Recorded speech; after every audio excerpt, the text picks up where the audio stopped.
serbisyo publiko. Aksyon Radio! Sa Bacolod, Aksyon Radio! Aksyon Radio!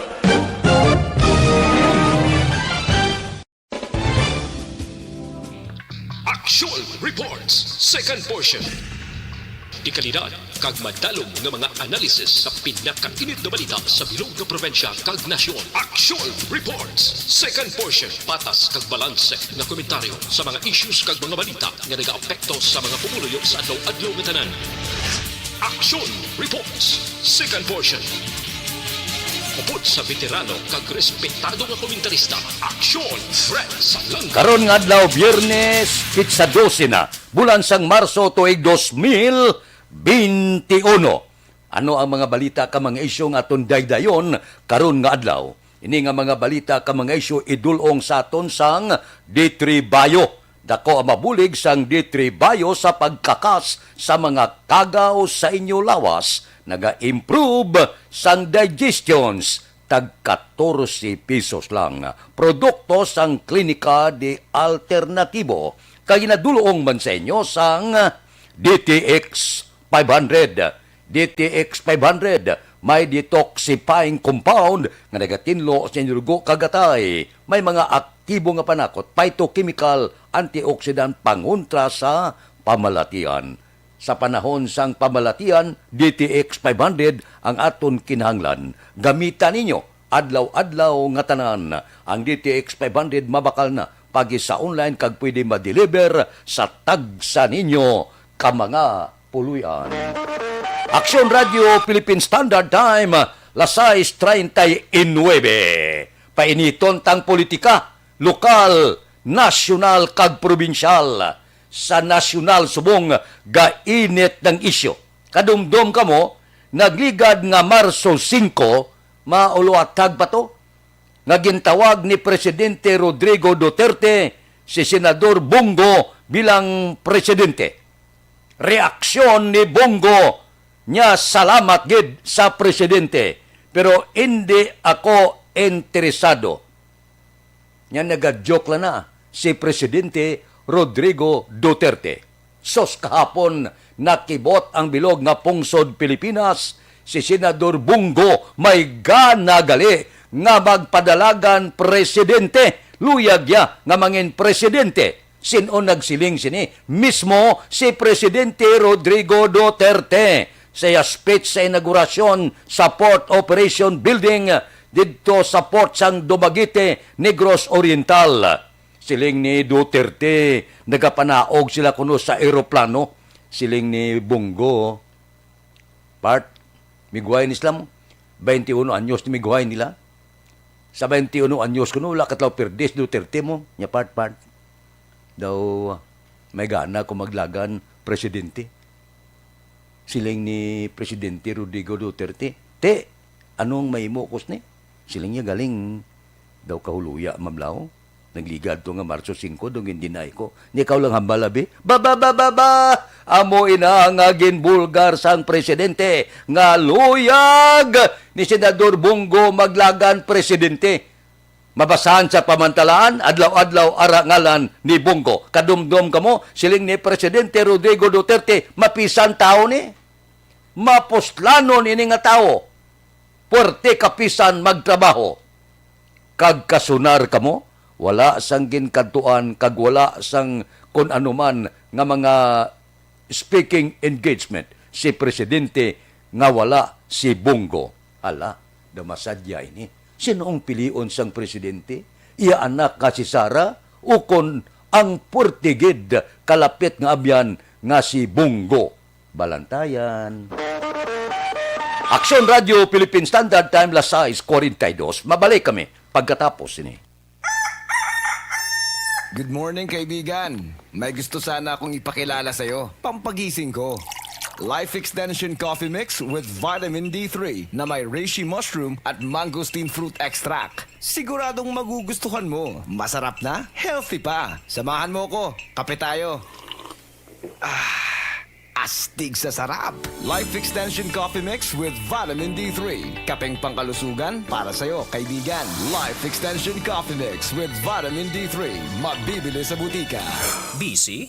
Take Farex, Vitamin B1, B6, B12 para malikawan ang pagpamuypoy sang kalawasan kag pagkamalipaton. Kung BC, Farex, Vitamin B1, B6, B12, adlaw-adlaw. If symptoms persist, consult your doctor. B-Complex helps sustain glitch-free nerves. Mag-Forex B-Complex every day. New Lifebuoy antibacterial soap now in the Philippines. Lifebuoy, world's #1 antibacterial soap. Calculation based on volume and value sales from Nielsen. Naghugas ka na ba ng kamay? Wash hands regularly with new Lifebuoy, now in the Philippines. Dr. Pinoy, Squalene Capsule. Klaro nga pananaw sa bulig sang vitamin A. Ngayara sa Dr. Pinoy, Squalene Capsule. Mabakal sa banwa sang Binalbaga, sa Parmasya Carmencita, GVX Pharmacy, Floretes Drug House, Triple K Pharmacy, The Generics Pharmacy, kag Grace Pharmacy. Sa banwa sang Hinigaran, inyo mabakal sa Alice Drugstore, RML Pharmacy, Lilian Pharmacy, Liliones Pharmacy, kag Medcure Pharmacy. Sa Bago City, ini mabakal sa Surgeon Pharmacy, Butikan Nelia, Alfie Pharmacy, RGE Pharmacy, kag sa Bago Medica. Gani ano pang ginahulat nyo? Magbakal na sang Dr. Pinoy Squalene Capsule para sa imo ikaayong lawas. Pride Bar Blue, hindi lang puti, kisla puti. Pag nilaban sa Pride Bar Blue, ang puting damit ay magiging Mas puti ito, mas puti ito, mas puti ito. sa Pride Bar Blue. Pwedeng hindi na ako magtina, anyel o bleach dahil ang Pride Bar Blue ay may power widener na nanunuot sa bawat hibla. Kaya ang damit ay kisla puti at panayan pa sa kamay. Mas puti ito, mas puti ito, mas puti ito. Pride Bar Blue with power whitener. Hindi lang puti, kisla puti. Pride Bar Blue. Manufactured by ACS Manufacturing Corporation. ISO certified. World-class quality. ACS. Dok, pa-check up ko. Manog isa na kasi mana nga wala ko kapamuhin. Sir, kung ikaw may problema sa digestion, dapat seryosohon. It will lead to colon cancer. Isa sa pinakamakalamatay nga balatian. Are, mag-inom sang super fiber, a unique scientific formulation sang nagkalain-lain nga plant fibers, prebiotics kag alkaline food nga may makagagahom nga epekto para sa ikayong lawas mo. Imnon ang super fiber 1 to 2 times a day, 15 minutes before breakfast or before sleep daily. Mas healthy bagid kung mag-inom sang Life Extension Vitamin D3 kada tapos kaon. The fast-acting colon cleansing product approved by the FDA Philippines. Para sa masulhay nga pagpamuhi, Super Fiber. Super Fiber. Mabakal sa mga butika. Ito si Secretary Carlo Nograles ng Task Force Zero Hunger. Dito sa ating bayan, milyon-milyon ang Bakit kailangang magpabakuna? Bakit nga ba vaccination? Ang pandemyang ito ay kumuha ng maraming buhay at patuloy pa nitong nilalagay sa peligro ang buhay ng nakakarami. Pinahina din nito ang ating ekonomiya at maraming Pilipino ang nawalan ng trabaho dahil dito. Sa pagkatuklas ng bakuna laban sa COVID-19, nagkaroon tayo ng oportunidad na malabanan ang pandemyang ito. Sa tulong ng mga bakuna, ay may iwasan natin ang sintomas ng impeksyon at posibleng maiwasan din ang malalang impeksyon at matigilan ang pagkalat nito. Gayunpaman, gaya ng iba pang mga bakunang ginagamit sa nagdaang dekada, ang abilidad nitong protektahan ang ating komunidad ay tataas lamang kung hindi bababa sa 70% ng ating populasyon ay bakunado. Halimbawa, kung ang iyong barangay ay mayroong 100,000 katao, hindi dapat bumaba sa 70,000 ang dapat mabakunahan upang matiyak na proteksyon ang buong komunidad. Kaya ating tandaan, ang pagbabakuna ay hindi lamang para sa iyo o sa iyong pamilya. Ito ay para din sa iyong barangay, lungsod at probinsya. Tara, sa Vida Vaccination! Aling mga bakuna ang gagamitin sa Pilipinas? Sa ngayon, may limitadong supply ng bakuna sa buong mundo. Sa katunayan, halos 80% ng stock sa buong mundo ay nabili na ng mga mayayamang bansa. Dahil dito, walang iisang kumpanya ang maaaring mag-supply ng 110 million na bakuna sa Pilipinas, kaya naman nakikipag-usap ang ating gobyerno sa 7 manufacturers. Sinisiguro natin na ang mga bakuna na ito ay makakatanggap ng Emergency Use Authorization At kung may EUA sila, doon lamang sila bibilhin at gagamitin ng ating gobyerno para sa ating vaccination program. Nagbibigay ang EUA ng assurance o katiyakan na ang bakuna ay dumaan sa masusing pagsusuri at nirerekomenda ng mga independent na eksperto sa atin. Hindi mo rin kailangan mag-alala. Ang bakuna laban sa COVID-19 ay hindi magbibigay sa'yo ng COVID na sakit. Tara, sa Vida Vaccination. Magkano ang babayaran ko para mabakunahan? Ibibigay ng gobyerno ang bakuna ng libre. Wala kang dapat bayaran para magpabakuna. Tara, sa Vida Vaccination. Sino ang unang makakapagpabakuna?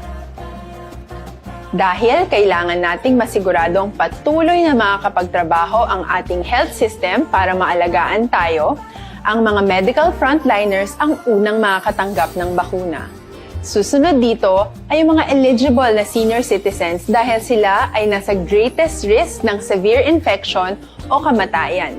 Alam natin ito dahil sa ating lokal na datos na mas mapanganib ang COVID-19 sa mga matatanda. Ang pagkakasunod-sunod na kung sino ang unang makakatanggap ng bakuna ay natukoy sa tulong ng mga eksperto. Tara, sa Vida Vaccination.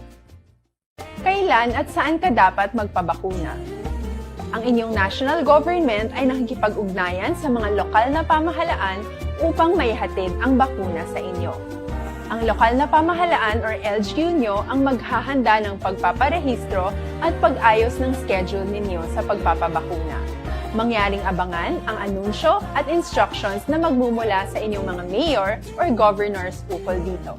Tara, sa Vida Vaccination.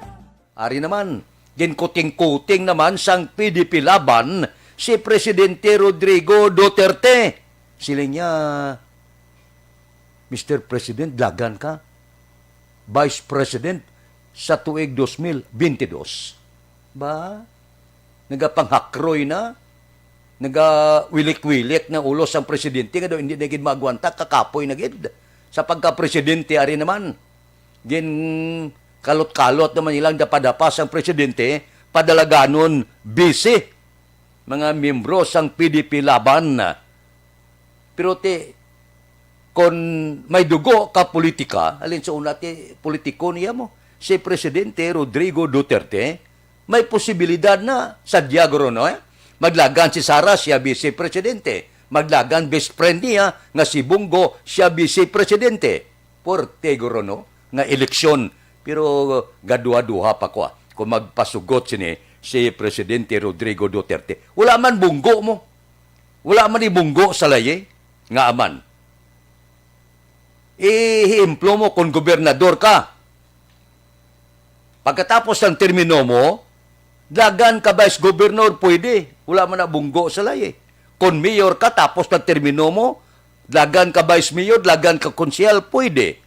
Kung konsyal ka, matapos termino mo, saka ka sa pagka-mayor, vice mayor, pwede.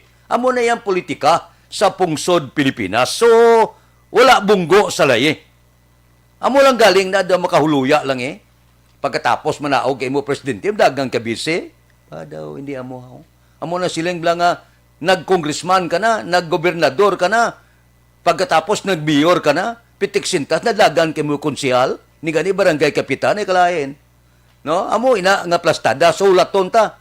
Painiton taning ang eleksyon politika nasyonal, balo ka nga, di rin nakasandig ang boss tamblag sa pungsod Pilipinas, sa presidente ang ibutang ta sa 2022. Kung sumala kita, lagabong naman ang pungsod Pilipinas. Aksyon Radio Philippine Standard Time, lasay 52. Babalik kami pagkatapos ini.